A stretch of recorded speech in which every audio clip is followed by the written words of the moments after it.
observar, eu quero ouvir vocês para ver de vocês qual seria o método que vocês acham que é mais... como seria a palavra? Que é mais rentável, vamos dizer assim, né? Que traz uma aprendizagem melhor para os alunos. Qual seria esse ciclo, né? Essa forma de trabalho? Qual dessas seria para vocês, na opinião de vocês, de acordo com o conhecimento de vocês, qual delas seria a mais significativa? Qual delas surte o maior resultado? Né? Então, vamos ver aí, diante das nossas discussões, o que vocês acham sobre isso, né? O que realmente é viável sobre essas modalidades. Pronto, agora ele vai, né? Ótimo. Aí ele começa falando a respeito da organização seriada. Né? A organização seriada nada mais é do que uma organização separada por séries, né? E o aluno tem aí uma transmissão de conhecimentos, né? Trabalha-se muito ainda, quando a gente estuda essa questão da seriação, com o trabalho de memorização, né? De você tentar fazer com que o aluno decore.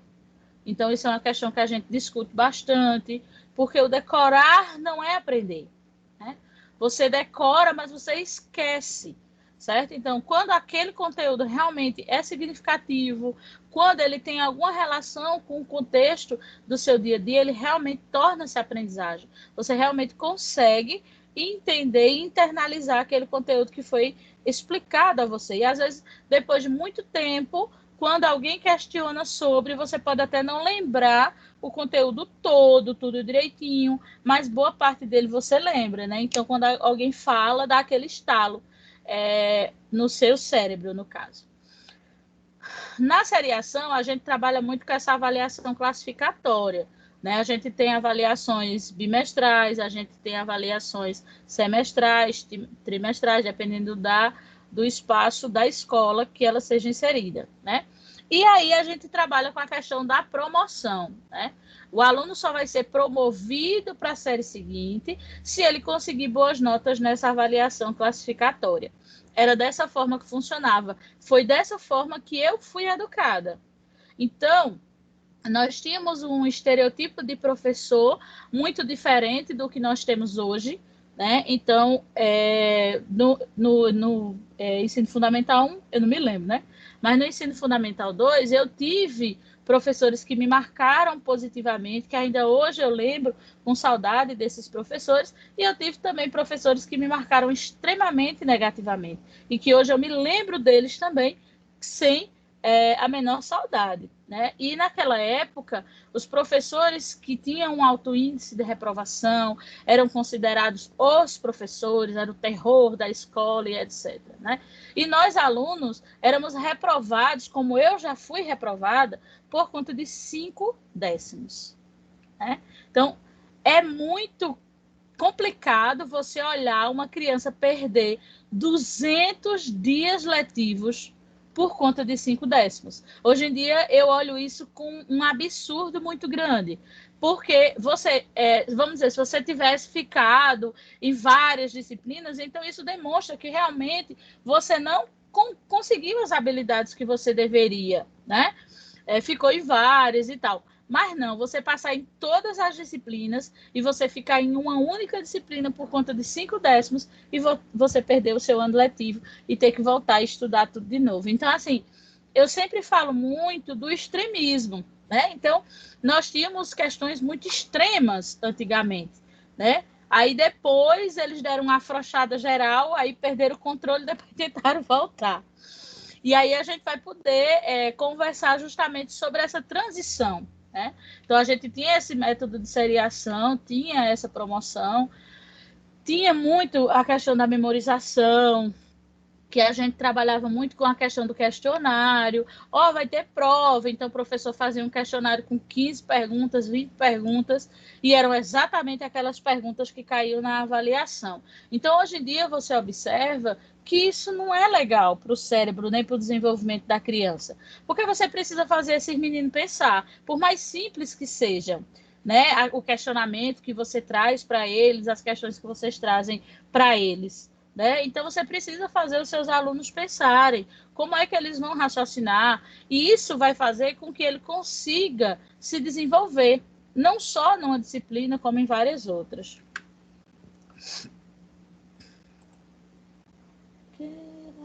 Queira ficar.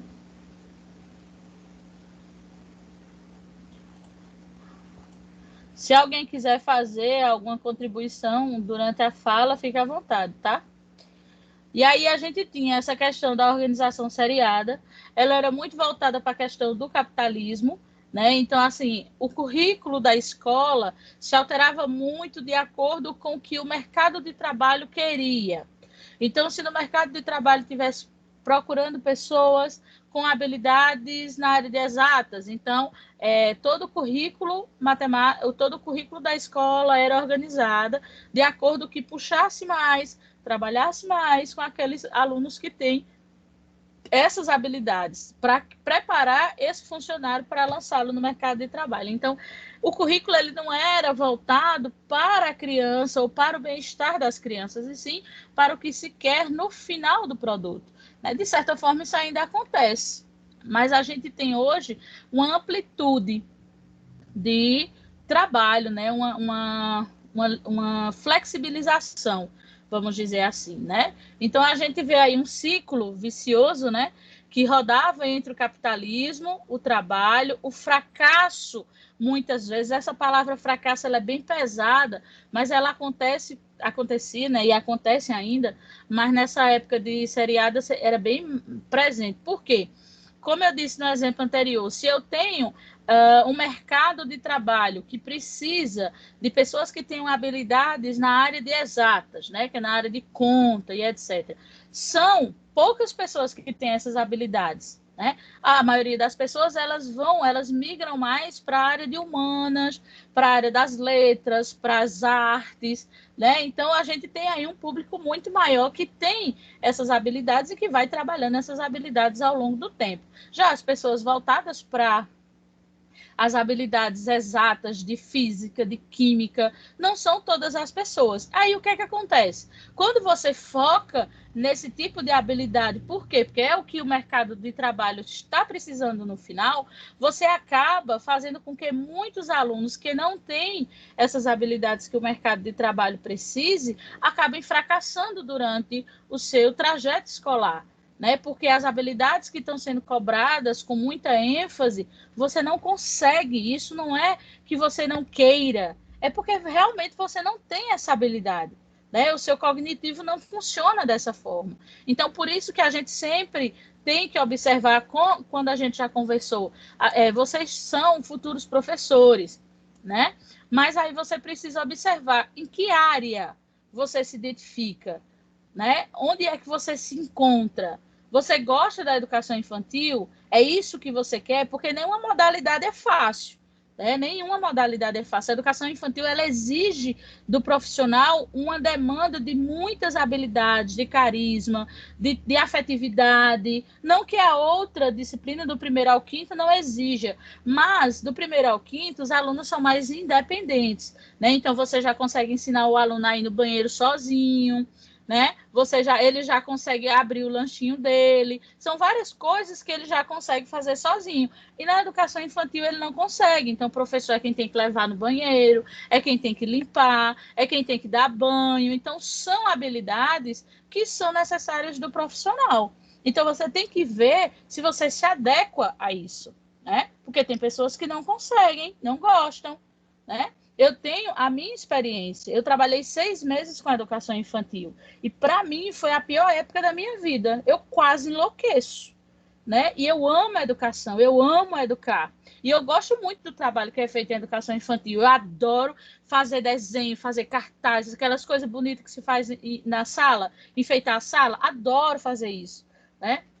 Amo alfabetizar, sou apaixonada por alfabetização. Eu gosto dessa área, mas eu não me adequo às crianças pequenas. Eu sou extremamente grossa, minha fala é muito grossa, eu falo muito alto, e aquela dependência que eles têm, né? Oti, aquilo me deixava angustiada. Eu não me sentia capaz de dar conta de todos eles. Então, aquilo para mim era muito frustrante. Então, foram os 6 piores meses da minha vida. Eu quase endoido. Eu chegava em casa, eu chorava que nem uma doida, porque eu não conseguia fazer o que eu me propus a fazer. Eu planejava minhas coisas tão bonitinhas, mas na hora de colocar em prática, de lidar com aqueles 15, 20 meninos, eu não conseguia. Então, você precisa, enquanto profissional, colocar na sua cabeça, isso aqui eu não consigo fazer. Então, quando durante 6 meses apareceu uma oportunidade para ir para uma outra localidade do meu município, ensinar uma multisseriada, uma peneira de alunos que vinham aí, que foi o primeiro ano do projeto Se Liga, né? Quem teve aí a oportunidade, que o projeto Se Liga era um projeto que alfabetizava esses alunos fora de faixa. Esses alunos passaram 3, 4, 5 anos enganchados numa turma e que o professor já não suportava mais eles. E aí veio o projeto Se Liga, que era para alfabetizar esses meninos e acelerá-los e colocá-los de volta na série de acordo com a sua idade. E a proposta que foi feita foi essa. Eu fui-me embora, não olhei, não pensei nem 2 vezes, porque eu não estava me sentindo bem naquele lugar. Né? E é muito isso. Você precisa ver qual é o seu caminho, qual é o seu lugar.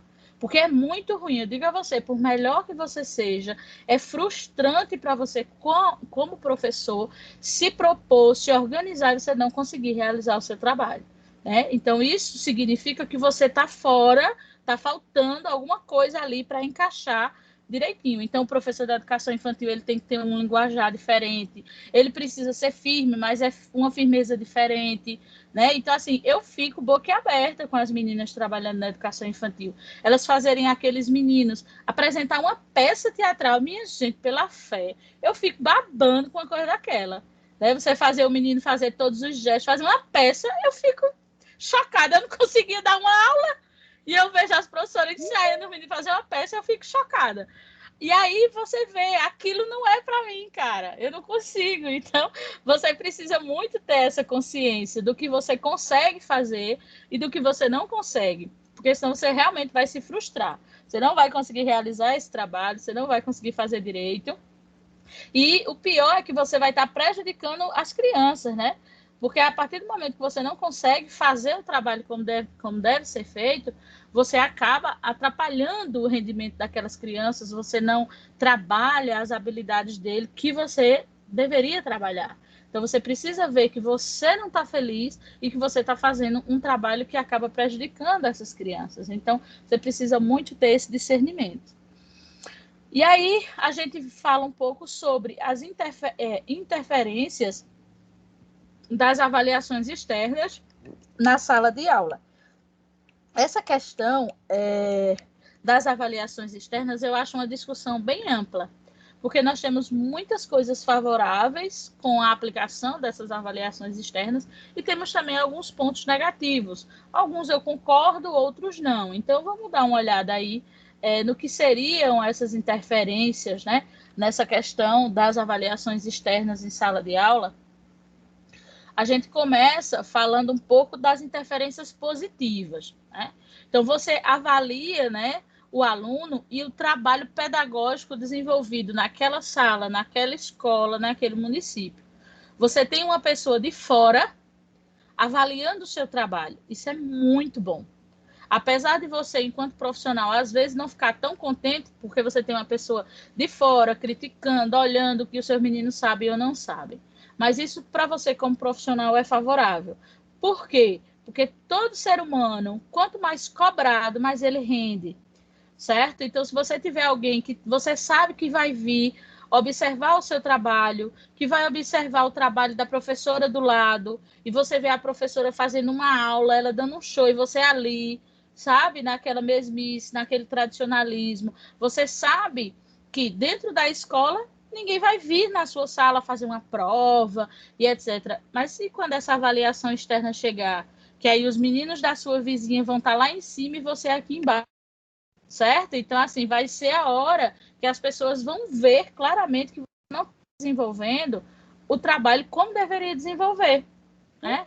Então, assim, você ter alguém olhando o seu trabalho é massa, porque faz com que você pare um pouco e diga, peraí, eu vou ter que fazer isso aqui direito, né? Porque senão vai dar errado. certo?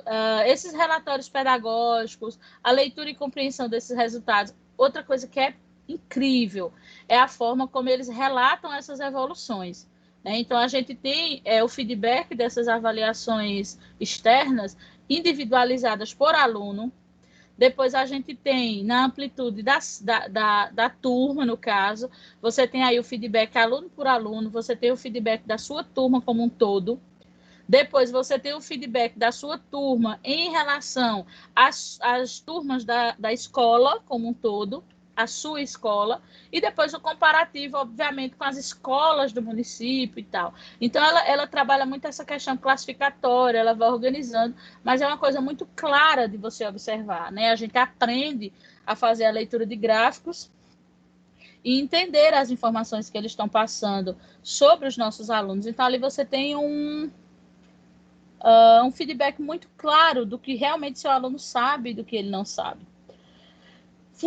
Formações continuadas e oficinas pedagógicas, né? Então, essas oficinas vieram muito depois dessa questão das avaliações externas, porque a primeira coisa que a gente precisou aprender foi a formatar uma avaliação, né? Porque nós estávamos acostumados à avaliação que trabalhava com o questionário, com aquele velho o que é, o que é, o que é, né? E as avaliações de hoje, elas não trabalham nessa vertente, elas não trabalham dessa forma, né? Elas exigem de você uma formatação totalmente diferente, totalmente contextualizada, independente da disciplina que você esteja trabalhando, a sua prova, ela tem que trabalhar a questão onde vai fazer os seus alunos pensarem, vai fazer seu aluno ler, refletir, né? Então, você precisa ter um contexto mais aprofundado quando você vai fazer a avaliação. Ainda hoje, veja, a gente já está nisso aí há um bom tempo, né? E ainda tem professor que a gente precisa estar, no pé, né? Isso independente se é escola pública ou escola privada, né? Principalmente se for escola pública. Os professores são danados, né? Principalmente se ele for efetivo. Então, a gente tem que estar no pé. Professora, deixa eu ver essa avaliação, deixa eu ver como é que está funcionando, sabe? Então, você sabendo que tem alguém que vai olhar, então você já vai ter um cuidado diferente. Contempla-se novas metodologias, conteúdos e o olhar para o desempenho do aluno. Então, o foco dessa avaliação é o desempenho desse aluno. Ela trabalha basicamente com o elementar, então, o básico, elementar e desejável. E aí nós temos classificações, ou seja, habilidades que os alunos têm quando eles estão no básico, né? E o básico é quando ele está bem fraquinho, ainda está no início do processo. Então, ele está no básico. Quando ele está no elementar, significa que ele está conseguindo as habilidades daquela disciplina, mas ainda a passos lentos. E quando ele está no desejável, ele já está conseguindo fluir todas as informações. Então, são esses critérios de desempenho que eles analisam e, obviamente, de acordo com cada turma, né? A gente sabe o conhecimento que ele tem quando está no básico, quando ele está no elementar e no desejável. E no básico, ninguém quer ser os meninos, porque a gente já tem até cores, que é bem interessante. Então, o elementar, o básico é vermelho, né? O elementar é amarelo, né? Então, já chama... Vê só a resposta que as cores te dão, né? Então, o vermelho é um sinal de alerta, você precisa prestar atenção no que está acontecendo, fazer alguma coisa com urgência para tentar tirar aqueles alunos do básico, né? Quando eles estão no elementar, eles estão na cor amarela, né? Então, também é um sinal de alerta para você ver, eles estão aprendendo, mas estão aprendendo muito devagar. O que é que pode ser feito para que isso consiga ser um pouco mais rápido? Né? E quando ele está no desejável, ele está no verdinho, está tudo lindo, está tudo indo. E quais seriam as interferências negativas? O que é que não é legal quando a gente se refere a essas avaliações externas, né? Seria essa culpabilização dos professores, tá vendo? Né? Por quê? Porque nesse momento você tem aí um momento de observar, peraí, o trabalho que eu estou realizando está dando certo para os meus alunos ou não? Certo? Agora, quando ele fala dessa culpabilidade, é porque realmente o resultado da sua turma é o espelho do seu trabalho. Agora, eu não posso culpar esse professor. Eu preciso olhar o que é que está acontecendo. Esse professor está se esforçando? O que é que está acontecendo dentro daquela sala de aula que ele não está conseguindo? Né? Então, a intenção não é culpar o professor e crucificá-lo, é que toda a equipe pedagógica veja que aquela sala tem problema e que todo mundo pare para ver o que é que pode ser feito para ajudar aquele professor. E não é só apontar o dedo e dizer, não tá rendendo e tal. Né? É um problema, temos que juntos tentar encontrar uma solução. A bonificação aos professores, né? Escolas com melhores desempenhos.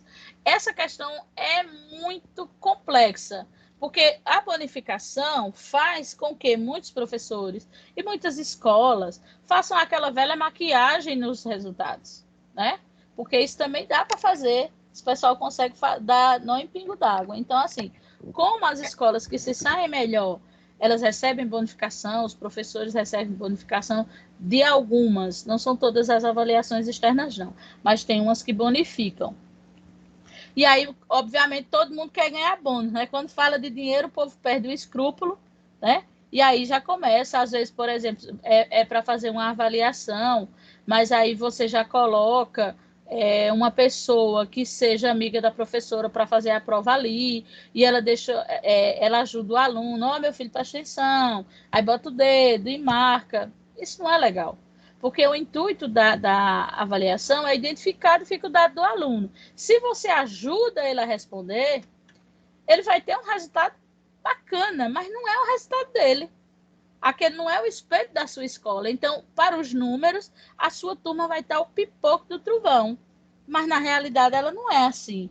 Né? Então, essa bonificação acaba atrapalhando com relação a isso. Né? Porque atrapalha, todo mundo quer ganhar o dinheiro. Então, muitas vezes, as pessoas escolhem caminhos tortuosos aí para chegar até ele. A priorização dos conteúdos cobrados nas avaliações externas, esse também é complexo, porque, no caso, as avaliações externas, elas trabalham habilidades específicas. E aí tem muitas escolas e municípios que focam única e exclusivamente nessas habilidades, né, que vão ser cobradas pelas avaliações e deixam de lado as demais, que todas elas fazem parte, todas elas estão ali interligadas, né? Simulados para treino dos alunos. Esse simulado, eu não acho ele uma interferência negativa. O que eu acho negativo é a quantidade. Porque você fazer um simulado é interessante, porque você faz um simulado na formatação da prova, é como se fosse a prova, para que o aluno saiba como é que ele deve se comportar, tudo que vai ser feito, tudo bonitinho, né? Mas aí a problemática é a frequência, porque, querendo ou não, um simulado ele não é uma prova pequena. Então, vai aí 10 ou 15 questões do simulado, e aí se você faz um simulado a cada 8 dias, na sexta-feira, que o menino já está saturado, cansado, aí você vai dando-lhe um simulado toda sexta, entendeu? Isso cansa o aluno. Então, eu acho que essa interferência negativa poderia ser reescrita. Eu não acho que o simulado para treino do aluno seja uma interferência negativa. O que eu acho negativo é a quantidade e a frequência com que o professor está fazendo isso. Exclusão dos alunos com baixo desempenho, né? Se a intenção é ganhar a bonificação, esses alunos aqui que não conseguem produzir, né? Eles são excluídos. Aí os professores vão focar e dar atenção naqueles que rendem e vão deixar os coitadinhos que já têm dificuldades cada vez mais no escanteio. Né? Esses que precisam mais da atenção do professor vão ficar aí deixados de lado. Né? Então, realmente, essa é uma questão extremamente negativa com relação a essa questão dessas interferências negativas. E como é que se mede a qualidade da educação? Porque se fala muito, né? O MEC e outras instituições elaboram indicadores e qualidades. Então, a gente tem aí no nosso município, no estado de Pernambuco, a gente tem SAEB, SAEP, que são avaliações que vêm de fora e que medem as habilidades dos alunos de todo o estado. Né? E nós temos aí várias áreas, né, em que nós somos referência. Por incrível que pareça, dentro dessa selva de pedras, nós somos, o estado de Pernambuco é referência em ensino médio. Os melhores resultados de Enem saem aqui de Pernambuco. E aí eu fico pensando em que nível está o povo por aí afora. Porque realmente, por nós sermos ainda em muitas localidades, né, cidades pequenas, cidades interioranas, então os alunos eles têm outra visão da educação, né? A educação seria para eles uma ponte para que ele saísse da sua situação, às vezes de extrema pobreza, de dificuldade. Então você não vê outro norte para que você saia daquela situação e também consiga dar uma qualidade de vida melhor para os seus pais. Né? Então, eu sei que eu sou pobre, minha mãe não tem condições. Como é que eu vou bater de frente com a sociedade? Eu vou estudar. Né? Eu vou estudar, porque se eu estudar, eu vou conseguir me destacar e eu vou conseguir meu espaço. Né? Então, a gente aqui no estado de Pernambuco, a gente é referência em ensino médio. Né? E o ano passado, 2019, o governador do estado começou um projeto onde ele vai fazer um investimento maciço, tem um projeto muito interessante. Por quê? Porque ele está de olho na educação infantil. Ele quer que, da mesma forma que nós somos referência em ensino médio, nós também sejamos referência em educação infantil. Isso é muito bom, muito bom. Por quê? Porque a educação infantil é a base. Se o aluno ele for bem trabalhado na educação infantil, ele vai conseguir desenvolver suas habilidades muito bem, ele vai conseguir aprender a ler, porque a grande dificuldade é os alunos que não sabem ler. Porque os alunos que não sabem ler, ele não vai aprender matemática, ele não vai aprender história, ele não vai aprender nada. Porque ele não entende o que o professor está explicando. Ele não lê, ele é um cego que enxerga.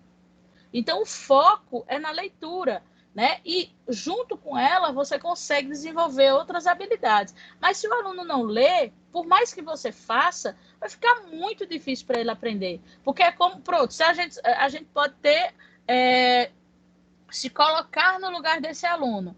Se você colocar uma série na Netflix, coloque ela em inglês para você ver.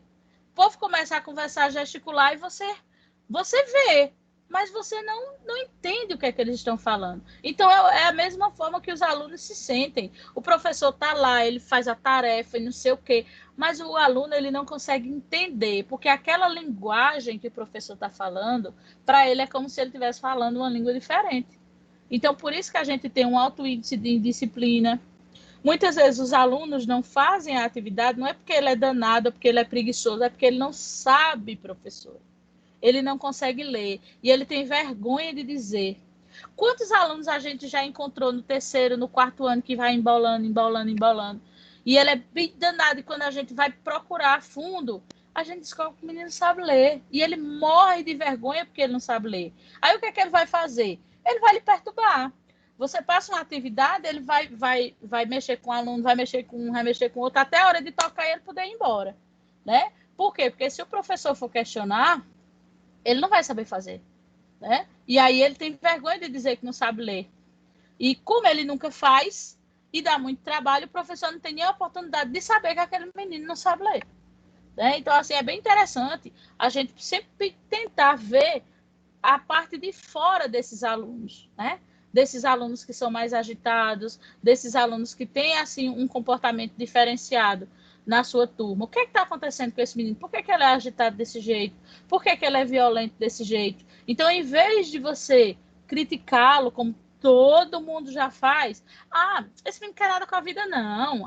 Esse menino, olha, vive na rua, de noite, ele é por ele, não sei o quê. Então, vê, se ele é um aluno que ninguém se importa com ele, em casa, e na escola também acontecia, por quê? Porque ele não tem afetividade. Ele não sabe o que é afeto, não sabe o que é respeito. Então, às vezes, viu?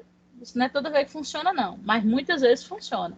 Às vezes, quando você vai tratar esse aluno de uma forma diferente do que ele é acostumado a ser tratado, que é levando patada o tempo todo, às vezes você consegue conquistar esse menino, certo? E aí, se você conseguir conquistar ele, você dobra ele e bota no bolso. Às vezes não funciona, mas na grande maioria das vezes funciona, porque ele já é acostumado a levar carão, ao povo reclamar e dizer que ele não quer nada com a vida e que ele é burro, que ele não aprende. Se você for por um outro caminho, tentar conversar com ele, ver o que é que está acontecendo. Às vezes a gente descobre histórias de vida que a gente fica sem palavras, sabe? A realidade dos nossos alunos, de alguns dos nossos alunos, é muito complexa. E se a gente não para ouvir, a gente não tem como saber, né? Ajuda a comunidade escolar a avaliar melhor a qualidade da escola, compreendendo seus pontos fortes e fracos.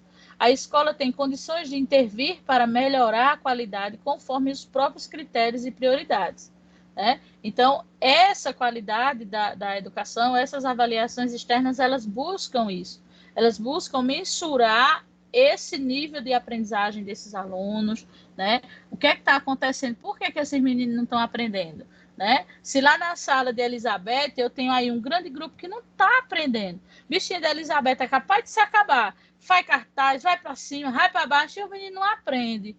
Peraí, o que é que está acontecendo? Vamos parar, vamos tentar ouvir esses alunos, vamos ver o que é que está acontecendo. Será possível que ninguém quer aprender? Não, não é assim.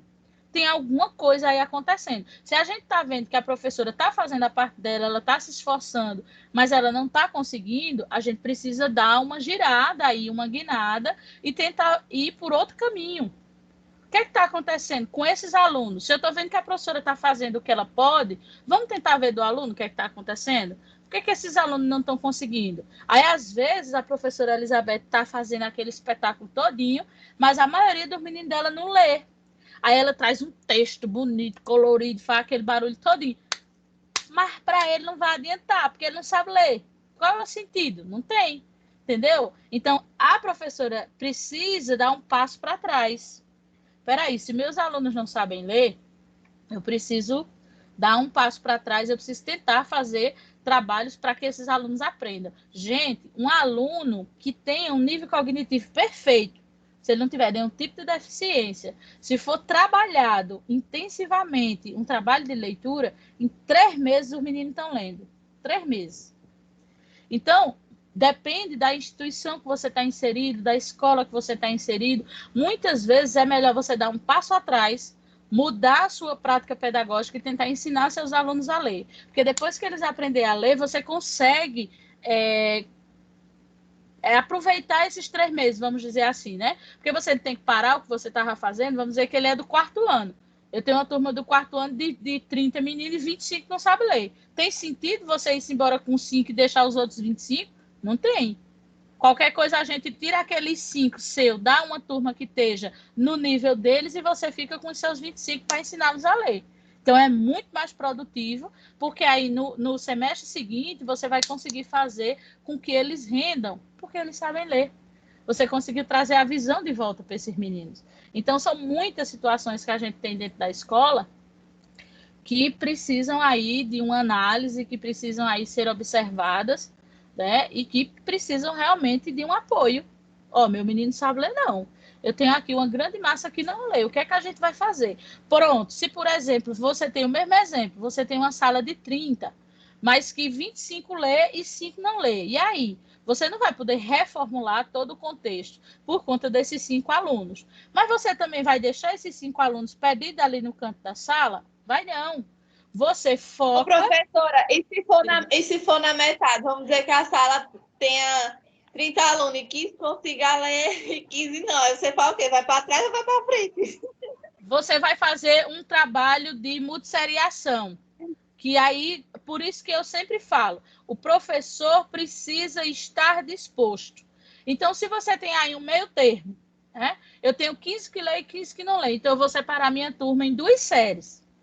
E aí eu vou trabalhar a turma que sabe ler, eu vou trazer a atividade, porque esses aí é muito mais fácil de você manter ocupado, porque eles sabem ler qualquer coisa que você manda eles fazer, fez a atividade, agora vocês ficam aí fazendo a atividade que eu vou trabalhar com os outros 15. E aí você foca a sua atenção nesses outros 15, chama a sua supervisora para ela ajudar, para ela ficar auxiliando os 15 que sabem ler, para você poder dar um suporte aos que não sabem. Porque quando é um grupo menor, como o exemplo que eu tinha dado, os 25 lê e 5 não lê. Então, você prepara o material e chama a equipe de supervisão, ó, esses 5 meninos aqui precisam de ajuda, e eu não tenho como ajudá-los, porque eu tenho 25 para dar conta. Então, eu tomo conta dos 25 e vocês vão fazer aí um trabalho paralelo. Lembrando que esse trabalho é feito pelo professor. O professor é quem vai sentar, porque é o professor que conhece o aluno, é quem vai reorganizar a atividade. O pessoal da equipe entra para te dar um suporte, para aplicar aquela atividade que você fez depois que você explicar, para tomar uma leitura do seu aluno, tá entendendo? Então, ele vem para te dar um suporte. E se você tem aí um meio a meio, aí não tem como tirar os 15 meninos, não. Aí você realmente vai ter que trabalhar. Veja, a multisseriação em escolas de zona rural, que ainda, infelizmente, existe, que eu acho que é o ápice da problemática educacional, né? Porque você avalia, pare você para pensar, você enquanto professor, você ter na sua sala um pré, que não existe mais pré, vamos dizer, um jardim 1, aí uma alfabetização e uma primeira série. Como é que você trabalha com 3 séries no mesmo canto? Eu acho extremamente complexo. Quando eu fiz os meus estágios, eu fui para uma zona rural que eu queria ver como era o negócio daquele, porque eu não conseguia entender. E aí o professor separava as séries, né, por fila. Então, vamos dizer, a fila do primeiro ano. Então, às vezes, tinha 4 menininhas ali na fila do primeiro. Aí tinha os outros. E o professor, ele separava o tempo. Aí era uma loucura, porque, por exemplo, ele levava uma atividade que servisse para todo mundo. Às vezes uma atividade de pintura, uma atividade de montagem, ele levava uma atividade que dava para todo mundo. O que é que ele fazia? Olha, agora eu vou dar aula ao Jardim 1. Então, os alunos do Jardim 1 ficavam prestando atenção no professor e os outros iam fazer a outra atividade, se socializando ali no canto. Aí, beleza, ele explicou a aula, deixou os meninos fazendo a atividade. Olha, agora é a aula do primeiro ano. Aí lá vinham os menininhos do primeiro ano sentavam na fila. Eu olhava assim, meu Deus, esse professor é um herói, porque assim, a gente dá uma aula numa série, eu estou dando aula para o segundo ano, já é um trabalho gigantesco, e você sair dando essa aula fracionada. Era isso que eu ia dizer. O que é que não funciona? É porque é realmente humanamente impossível para que esse professor consiga fazer um bom trabalho, porque não dá tempo. Você vê, ele vai delimitar um tempo ali para a educação infantil, depois para o primeiro ano, depois para o segundo, e ele fazia, né? Mas aí, no caso, vê, o menino do primeiro estava escutando o assunto do segundo. Tá entendendo na cabeça desses inocentes a loucura que era?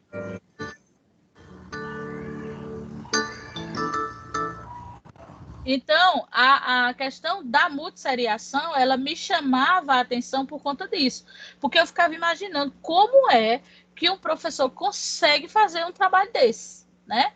E aí eu tive a oportunidade de ver e eu fiquei chocada. Eu fiquei chocada com o trabalho que o professor desenvolvia. Fazia um trabalho muito bem feito, né? Mas ele não ia conseguir um resultado tão satisfatório, porque é realmente humanamente impossível para aqueles alunos dentro daquelas situação, aquela série misturada, o professor explicando assunto de um, depois explicar assunto de outro, era aquela confusão. Mas acontecia. Então, no caso que você me apresenta, dos 15, seria basicamente isso. Olha, agora eu vou dar aula para esse grupo aí, o grupo A e o grupo B, por exemplo. Sem que você faça distinção de que por que a gente é do grupo A. Não, a gente fez aí, você tem que ter um jogo de cintura para dizer o porquê. Por que foi que você separou a turma em 2 grupos? Você tem que ter uma justificativa, né? E aí você tem que ver a sua forma de fala. Porque se você disser... olha, diga, bebê. Deixa eu contar uma historinha que eu me lembrei. Quando eu vim morar aqui em Pão de Açúcar, tinha o CETEC, que é a escola do vereador Jurandir, e tinha o José Neto na época. Uhum. Eu vim de Timbaú, que é uma cidade grande. Aqui tinha poucos habitantes. Eu tinha uns 8 anos. Estava na primeira série. Quando eu cheguei aqui no CETEC, tinha uma turma grande de primeira série e uma de segunda série. Eu e mais 4 ficávamos na cantina, nas aulas de português e matemática, e os outros meninos da primeira série ficavam na outra sala com aquele livro antigo da cartilha. Eu me lembro que era até aquela cartilha, que era do ABC. Deve ser. Isso, eu gosto. E da gente... A velha cartilha eu gosto. Aí a da gente era, eu gosto de português, eu gosto de estudos sociais, eu gosto de matemática, eu gosto de ciências. Juro, a gente ficava. Fez. Era eu e mais quatro alunos numa salinha da cantina, que era a cantina, na hora do intervalo, e a sala que a gente estudava, sendo que era a mesma primeira série, tanto para a sala que a gente ficava, quanto para a sala que ficava com eu gosto da a cartilha antiga. E a gente ficava dividido. E foi assim até finalizar o ano letivo. Porque, veja, foi a estratégia que a escola encontrou, porque quando se trabalhava essa cartilha do eu gosto, estava alfabetizando os meninos. Então, na sua sala, tinha um grande grupo que não sabia ler.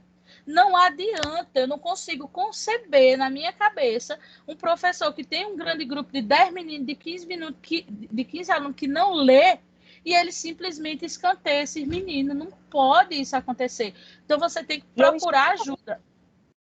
Eu estranhei, porque eu vim de uma realidade diferente, para Pão de Açúcar. Um lugar que eu não conhecia ninguém, a não ser minha tia. E cheguei numa escola e, na hora que eu cheguei, a professora olhou para mim e disse, você, venham para essa sala. Eu digo, pronto, você é expulsa no primeiro dia de aula. Eu não sei o que eu estou fazendo aqui. Mas era por conta disso, porque tinha os alunos que eram na mesma faixa etária naquele tempo, que era de 7 e 8 anos, e estavam todos inseridos na mesma série. Mas só que para não atrasar e os outros ficarem perdidos na sala, acharam essa estratégia. Até o final do ano letivo, na primeira série. Exatamente. É bom. Porque aí você observa que são estratégias que a escola utiliza. Por quê? Porque com certeza a professora dessa turma disse, gente, eu preciso de ajuda. A gente precisa fazer alguma coisa para salvar esses meninos. Porque você não precisava de tanto salvamento. Por quê? Porque você sabia ler. Então ela dava aula normal para todo mundo até determinado horário, depois tirava os que sabiam ler, vê? Os que sabiam ler ia para a cantina conversar com a merendeira. Por quê? Porque eles já sabiam ler. É isso que precisa entender. O foco não era em você, porque você já sabia ler. Então era muito fácil fazer você acompanhar os outros. O foco de atenção era nos danados que não sabiam ler. Porque eles, do jeito que eles estão, se ninguém fizer nada por eles, eles vão ficar estacionados ali, ó, por muitos anos. Se ninguém fizer nada por eles, ia ficar muito interessante. Muito interessante essa questão. E justamente esse olhar, por isso que eu sempre digo a vocês, chame o povo, porque assim, uma escola que o professor está preocupado com o rendimento dos seus alunos, se não tiver, você é a primeira pessoa que é a autoridade acima de você, é a sua supervisora. Ó, gente, eu estou precisando de ajuda. Se você vê que ela não responde, porque a gente sabe muito bem, né, que tem uns profissionais que trabalham, realmente fazem o que tem que fazer, mas tem outros que não fazem o que deveriam fazer. Ela não fez não, ela não rendeu não tem problema não precisa você arengar com ela nem nada. Vamos para a diretora? Minha filha, olha, eu quero ajudar meus alunos, eu estou precisando de ajuda, entendeu? E aí a sua supervisora, pronto, vamos conversar com ela, nós três, porque aí quando a diretora tiver, ela vai ter que mostrar serviço. Então você tem várias estratégias aí. A gente precisa focar em quem realmente interessa, que é os alunos, né? Então, esse projeto Se Liga, que eu peguei em 2003, era justamente esse grupo de alunos que foi ficando, e era no José Neto Guerra, viu, amiga? Era no José Neto Guerra que eu fui trabalhar. Aí as meninas não sabem não, mas o Jusenete é o Jusenete. Olha, você passando pelo Jusenete Guerra, você pode dar ali em qualquer canto, amiga. Era assim. Porque era desse jeito. Quando eu fui para lá estudar lá, meu Deus, eu disse, o que é que eu estou fazendo aqui? E no ensino médio, eu estudei meu tempo todo no CETEC, até a 8ª série. Quando terminou, que era o primeiro ano do ensino médio, que eu não queria ir para Santa Cruz, que eu fiquei aqui, eu digo, não. Aí eu virei a cabeça. Pirou a batatinha. Então, desse jeitinho. E aí eu tenho certeza que em todos os lugares tem escolas como o José Neto. E como seria essa escola? É porque o José Neto é uma escola muito grande. Ela não comporta a quantidade de alunos que tem no município, que ela precisa dar assistência. Então, a gente tem ali uma turma de, no mínimo, 35 meninos. Por quê? Porque não cabe mais menina ali dentro, porque se coubesse ainda botava. Porque não tem como. Você não pode negar a matrícula ao aluno, é um direito dele. A escola realmente não comporta e aí a gente vai se virando. Então, as turmas são extremamente numerosas. São alunos que os pais trabalham demais e não podem dar a devida atenção àqueles alunos. Muitos deles são responsáveis por si só. E é daquele modelo, né? Então, você tem que ter muito jogo de cintura. Então, por isso que eu sempre digo a vocês, se você vê que no grito você não ganha seu menino, então, faça a volta e vá por outro caminho, entendeu? Vai ajeitando, vai tentando dar carinho a eles ali, mas sendo firme, sabe? Você precisa sentir a sua turma para ver qual é a forma de trabalho. Porque o professor ele precisa ser líquido, ele precisa se ajustar. Então, vamos dizer, você tem 2 turmas de segundo ano, trabalha com um segundo de manhã e um segundo de tarde. A forma de trabalho que você trabalha de manhã, às vezes, é totalmente diferente da tarde. Por quê? Porque são seres humanos diferentes. Às vezes, à tarde é muito tranquilo, você nem reclama, menino, né? Já de manhã, às vezes, você precisa ser mais enérgica. Por quê? Porque o público é diferente. Então, você precisa sentir os seus alunos para poder direcionar o seu trabalho. Aí, a partir daí, se mede, né, essa qualidade, ou pelo menos se tenta medir, né, fazendo esse monitoramento dos resultados, criar grupos que possam aí tentar sanar essas problematizações que a gente possa encontrar ao longo desse processo, né? Precisa avaliar esse trabalho e é sempre feito um plano de ação. Então, por exemplo, se eu tenho uma escola ou uma turma que tem um rendimento muito baixo, que chamou a atenção, não vem só a equipe pedagógica da direção da escola me dar suporte, não, viu? Dependendo do nível que esteja a escola como um todo, vem a equipe da Secretaria de Educação todinha, né? Peraí, o que é que está acontecendo? Então, é isso que a gente precisa entender, que a educação não se faz só dentro da minha sala, né? Se faz com o meu trabalho, com o trabalho da supervisão, da direção, da equipe de secretaria, está todo mundo olhando o trabalho que está sendo desenvolvido no município, né? Então, assim, a gente tem realmente que buscar ajuda. Se os nossos alunos estão precisando, a gente precisa correr atrás, né? Qualidade na educação, avaliação dos professores, respeitáveis pelo ensino e pela avaliação, eles são responsáveis pelo ensino e pela avaliação da aprendizagem. E aí essa pergunta eu faço a vocês. O que é ser um bom professor? Na concepção de vocês, o que é que precisa ter para ser um bom professor?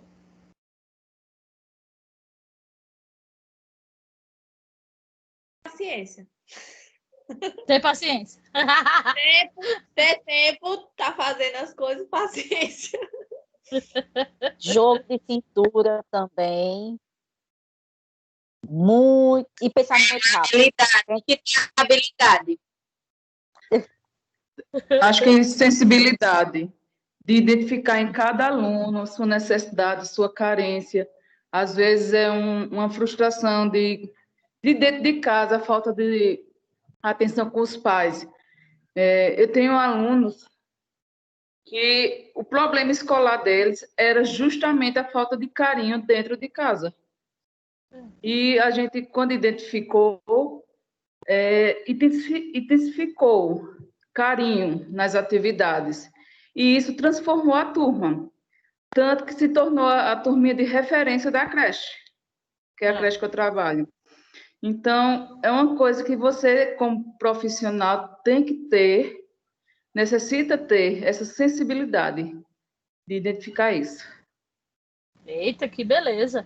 Ó, para você ter ideia, uma criança que bate demais nos seus colegas, que é agressiva demais, tem alguma coisa errada. A criança Era na sua justamente natureza a criança em si, mais agressiva. ela não bate. Por que essa criança está batendo? Porque ela está apanhando. Só que as pessoas que batem nela em casa são maiores do que ela, então ela não pode bater nelas. Mas na escola ela pode, porque eles são menores do que ela, ou da mesma idade dela. Então não é normal. A criança, ela não bate, ela não é agressiva, ela não morde, ela não puxa o cabelo gratuitamente, não. Então ele está colocando para fora a raiva que ele sente quando ele apanha.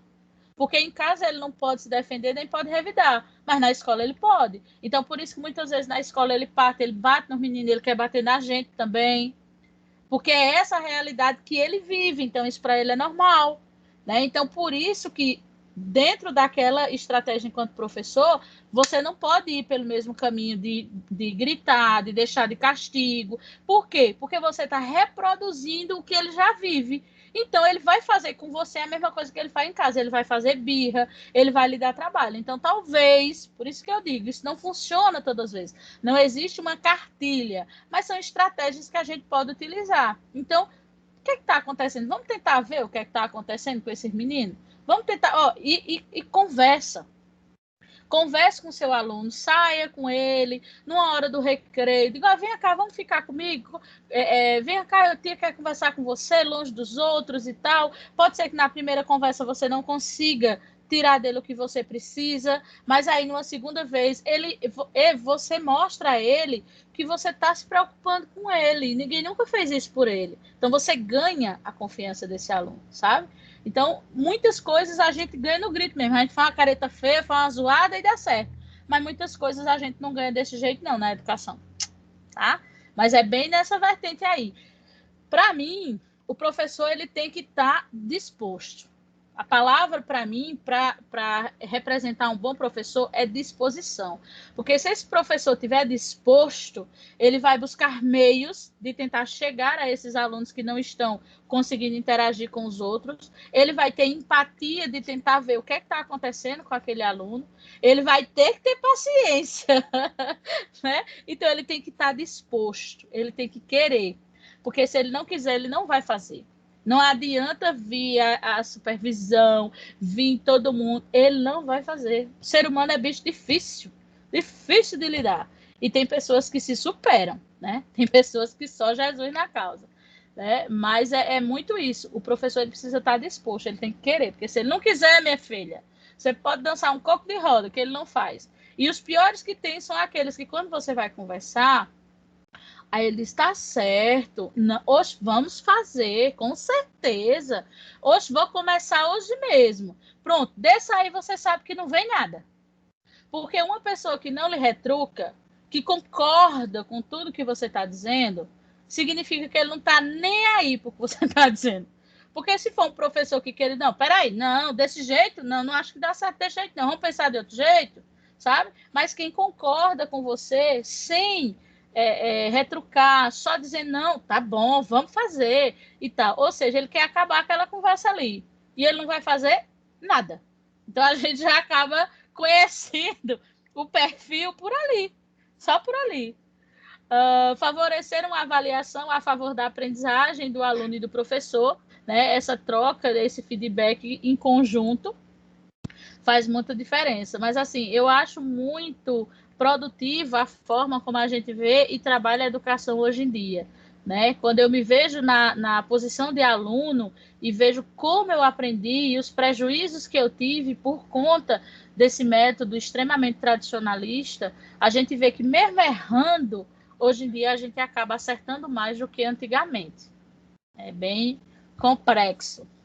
Vamos embora começar a nossa correção. Alguém mais quer fazer alguma contribuição antes da gente começar a corrigir?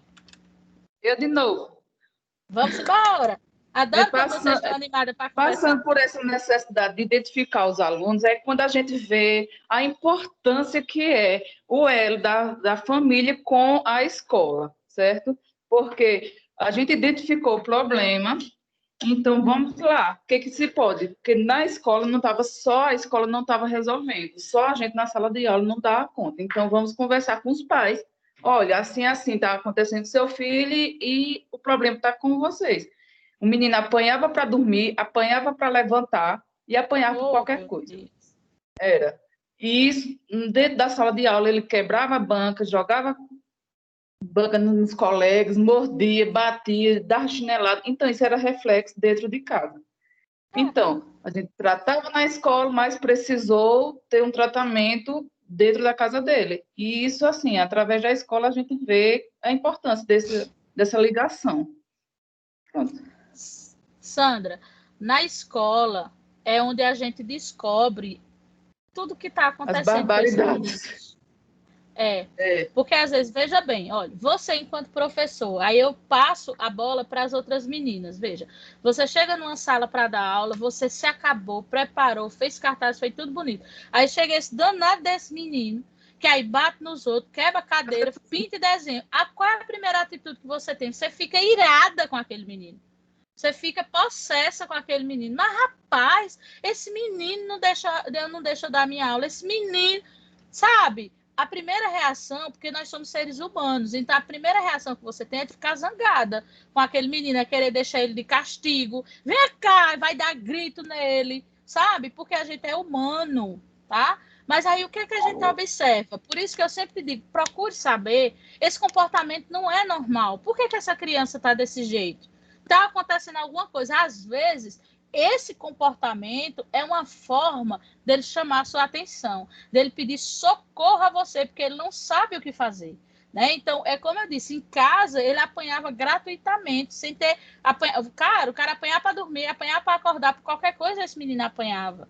Né? E é como eu disse, em casa ele não podia bater no povo, todo mundo era maior que ele, mas na escola ele podia descer o cacete em todo mundo, até na professora, né? Porque se ele quisesse dar chute, morder, o que é que a gente pode fazer? Não faça isso não, menino. Mas a gente não pode fazer nada com ele, né? A minha sala, professora, numa sala de creche que eu tinha, tinha uma criança bem pequenininho, um menininho. Aí, uma certa manhã, ele chegou com o olho roxo, todo roxo, o olho ao redor do olho.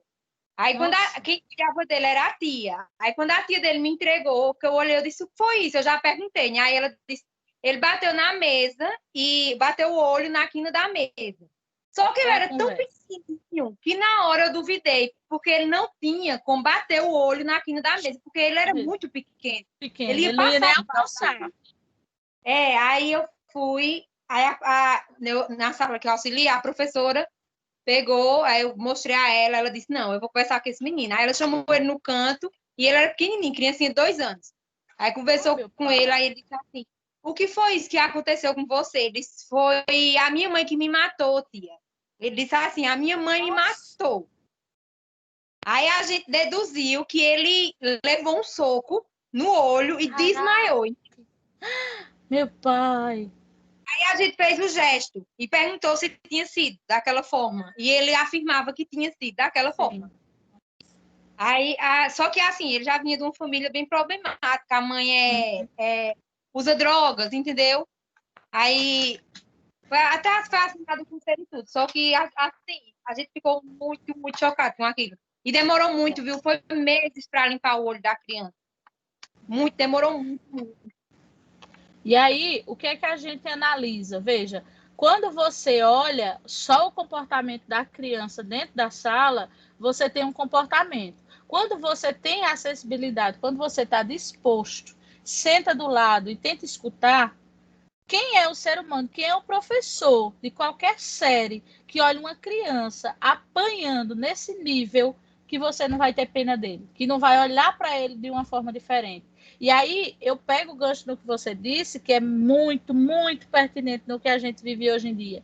O ciclo em que essa criança está envolvido é de extremo risco.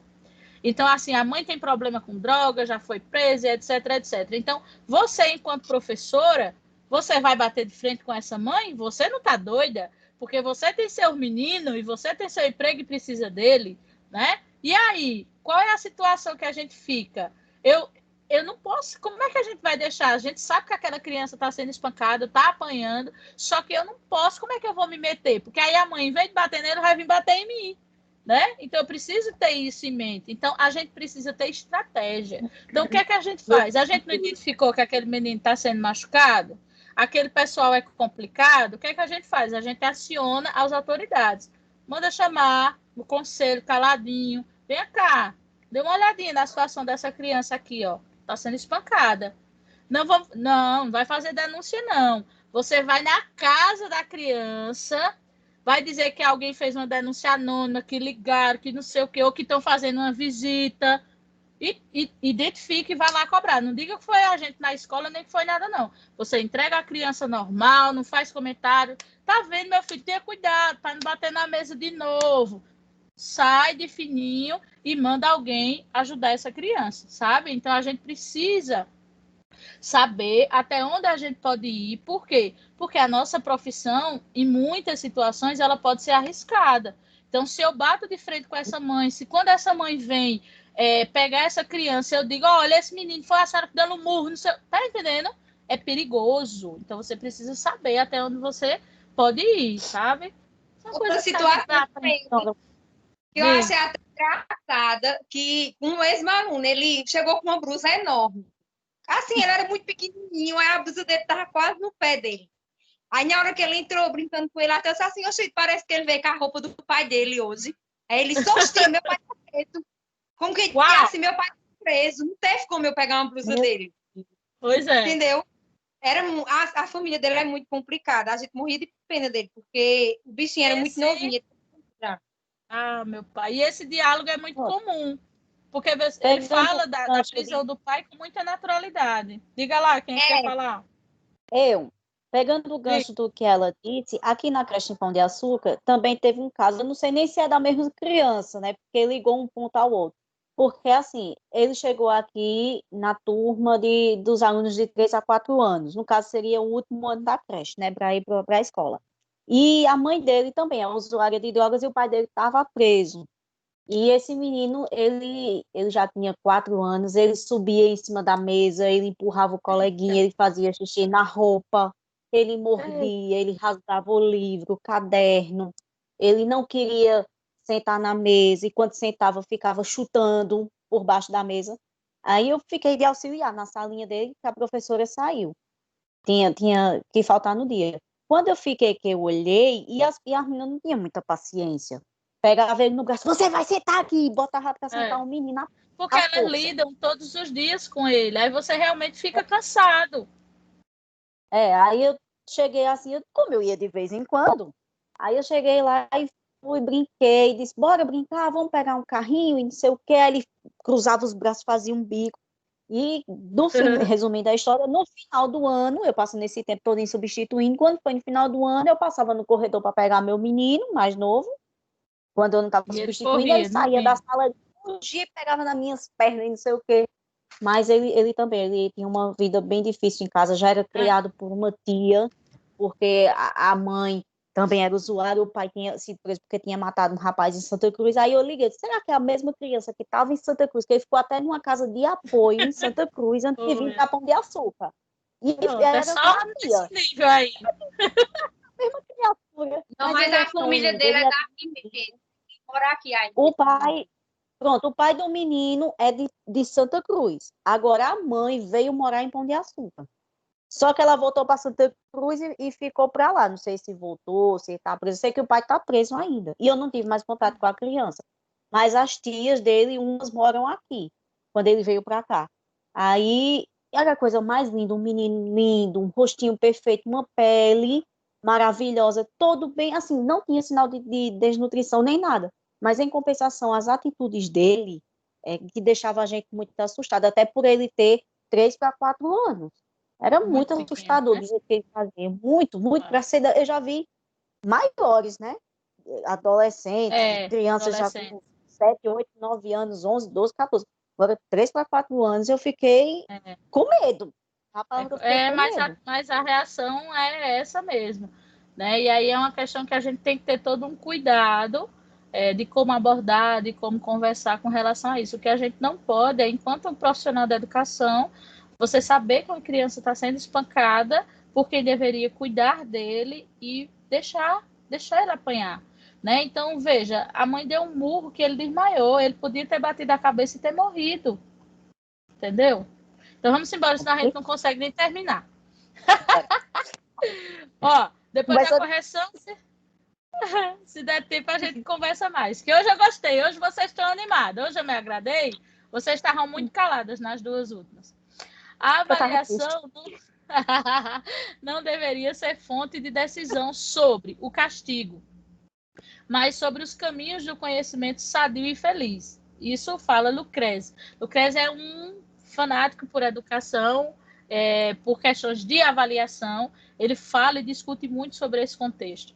Acerca desse tema, a escola deve contribuir para o sucesso da aprendizagem do aluno, assegurando sua permanência.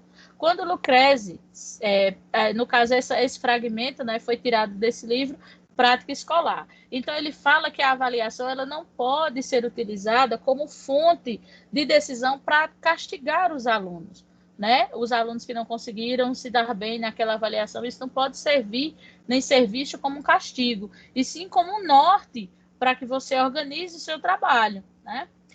Considera o erro como fonte de punição e não como possibilidade de nova conduta. Essa questão do erro, eu sempre chamo a atenção, porque é de extrema importância você ensinar a seus alunos que o erro faz parte da aprendizagem. Porque tem muitos alunos que não fazem com medo de errar. E aí você precisa ensiná-los que ele precisa errar, que é bom que ele erre, porque a partir do erro a gente consegue observar o que é que ele não sabe, a gente consegue ajudar. O difícil é quando ele não faz nada, né? Mas muitas vezes ele não faz justamente por erro, por medo de errar e da professora reclamar com ele na frente dos outros. É todo um contexto.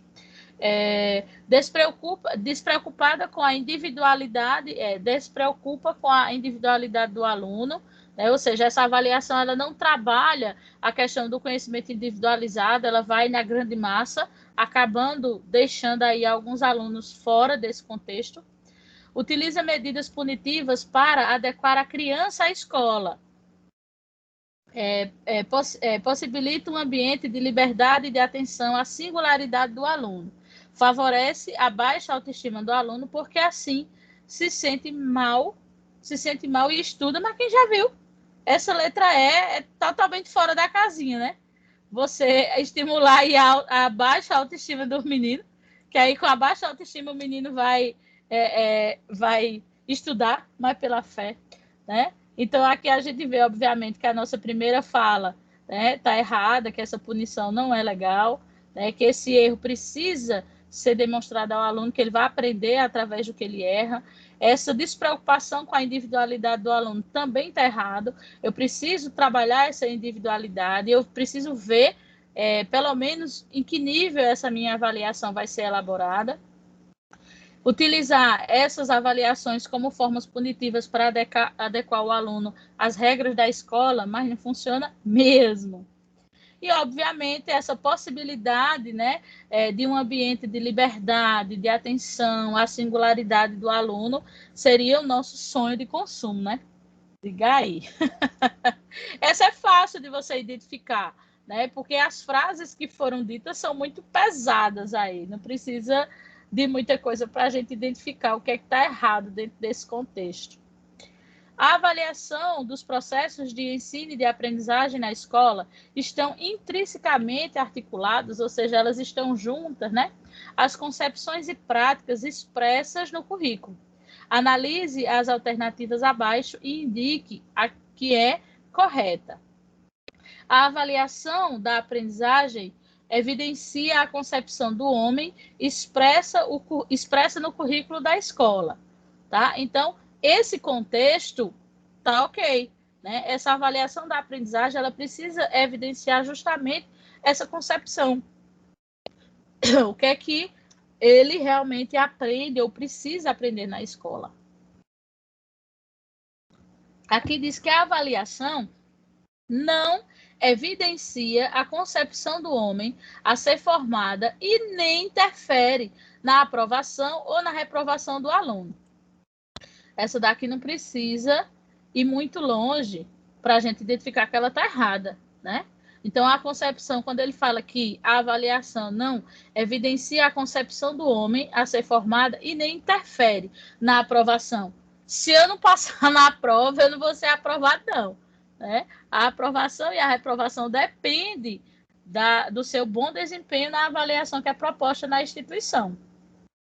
A avaliação da aprendizagem expressa também a concepção do professor sobre o que venha a ser ensinar, aprender e avaliar. Perfeita essa, né? Porque é sobre isso que a gente trabalha a avaliação. Eu preciso observar a minha forma de ensinar, se os meus alunos estão aprendendo, porque a partir daí eu vou reorganizar a minha forma de avaliar. Sendo assim, as respostas certas, as frases corretas seriam a primeira e a terceira frase.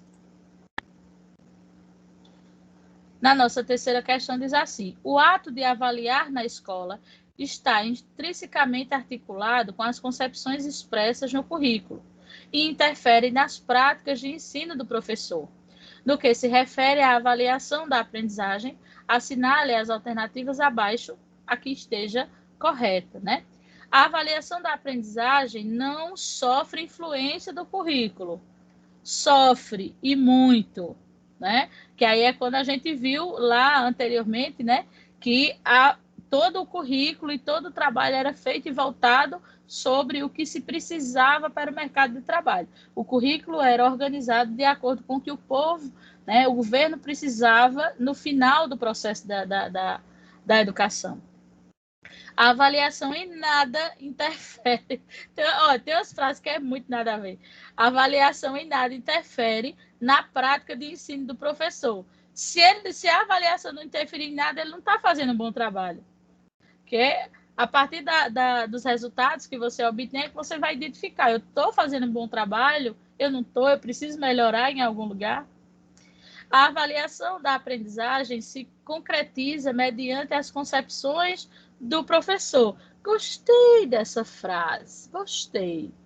A avaliação da aprendizagem se concretiza mediante as concepções do professor. Essa daqui, antes de colocar se ela está certa ou errada, eu vou perguntar a vocês o que é que vocês acham. Será que a avaliação da aprendizagem, ela só se concretiza mediante as concepções que o professor tem? Gostei dessa frase.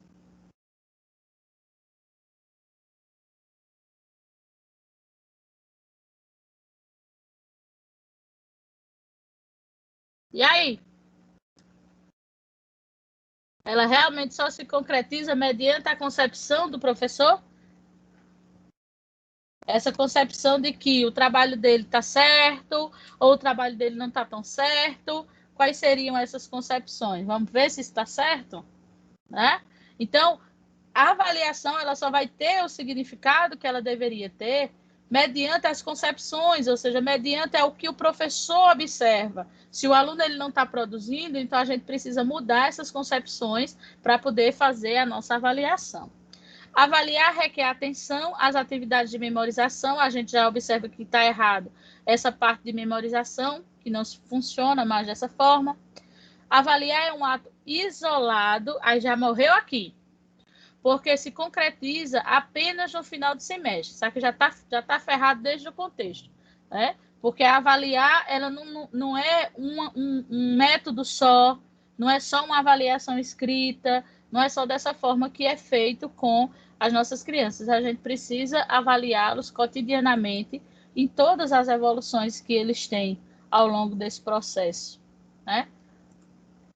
Deixa eu ver se eu consigo tirar isso aqui, porque aí a gente pode conversar. Pronto! E aí a gente finaliza essa correção, né? E a gente observa que esse contexto de avaliação, ele faz a gente refletir sobre muitos aspectos, faz a gente observar muitas coisas dentro da questão educacional, a forma como a educação é vista, a forma como se trabalha a avaliação, né? E a forma como o próprio professor vê essa concepção. Então, vejam, tem professores que têm já um material pré-determinado. Eu não sei se vocês, porque é uma expressão meio antiga, né, que a gente utilizava muito, né, que é o caderninho amarelo. Né? Tem professores que antigamente, que a gente não tem essas coisas de informática e tudo, então o planejamento dele, as atividades dele, tudo era feito num caderninho, né? E esse caderninho ia passando ao longo dos anos. E todas as vezes, e todos os anos, eles eram trabalhados da mesma forma. Né, do mesmo jeito, as mesmas atividades, ou seja, para aquele professor pouco importava a atividade para o aluno. Ele sempre trabalhava do mesmo jeito, o mesmo assunto, da mesma forma. Ou seja, o receptor, para ele, era indiferente. E eu achei muito interessante, eu me lembrei muito desse caderninho amarelo, quando eu fui fazer uma intervenção, eu acho que foi em 2018, eu acho, na creche, com uma professora. E ela, não, eu acho que era maternal, eu acho. Ou era maternal ou era primeiro, eu não lembro qual era a turma, sei que era uma turma de creche. E a gente foi conversar porque a professora não estava fazendo o trabalho como deveria fazer, não estava dando o respaldo que deveria. E aí a gente conversando com ela, eu disse, olha, professora, veja, não está dando certo, não está se habituando. Olha, o que é que a senhora me diz? Vamos mudar de turma? Deixa eu dar uma turma um pouquinho maior, porque aí a senhora vai poder ter um outro feedback, é um outro público e tal. E a resposta que a professora me deu foi que não. Não, eu não quero não, porque as minhas atividades do ano todo já estão prontas. A gente estava em março. Aí eu, aí eu disse, as atividades do ano todo, professora? Por que que essas atividades, como é que essas atividades já estão prontas se a gente começou o ano agora? Não, porque todo ano eu uso as mesmas atividades. Eu já trabalho nessa turma faz uns 2 anos, eu já tenho tudo pronto, eu já tenho meu planejamento todo pronto, eu já tenho minhas provas, minhas atividades, e eu mesmo não vou para outra turma, não, para eu ter que fazer tudo de novo. Aí eu digo, Jesus do céu. Aí você vai dizer o quê a um professor desse? Ela não está disposta. Então, aquela turma para ela não interessa, por quê? Porque ela já tem a sequência da atividade dela. Então, independente de que os alunos estejam aprendendo ou não estejam aprendendo, ela vai seguir ali, naquela linha.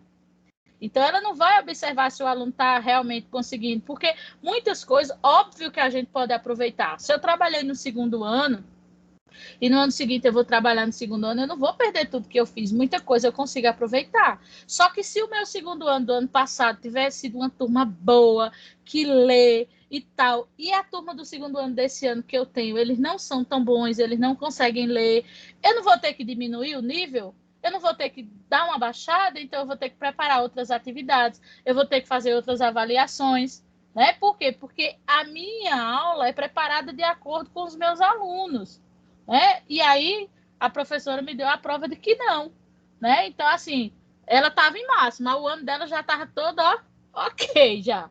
De atividade, de prova, de tudo, já estava tudo certo. Então, assim, é como eu digo a você, você tem que estar disposto. Você tem que querer fazer diferente, né? Então, muitas vezes, pegar uma turma é um desafio. Às vezes, você passou muitos anos na creche e surge uma oportunidade de você ir para o Fundamental 2. É um desafio, é uma outra modalidade, é uma outra realidade, são assuntos diferentes. E aí tem muito professor que não está disposto. E aí ele diz, não, eu vou ficar aqui mesmo, na turminha que eu já estou, aqui na creche mesmo e tal. Então, assim, não aceita desafios, porque o desafio demanda uma readaptação, né? Se você sai de uma creche, você vai para o ensino fundamental 1, você tem toda uma readaptação com a realidade daqueles alunos, com a questão dos livros, com todo o contexto que é diferente. Então, o professor precisa estar disposto para isso.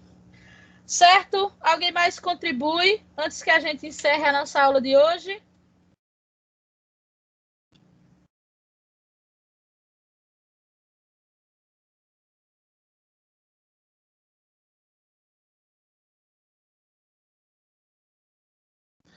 Hoje vocês estão de parabéns. Gostei muito da interação,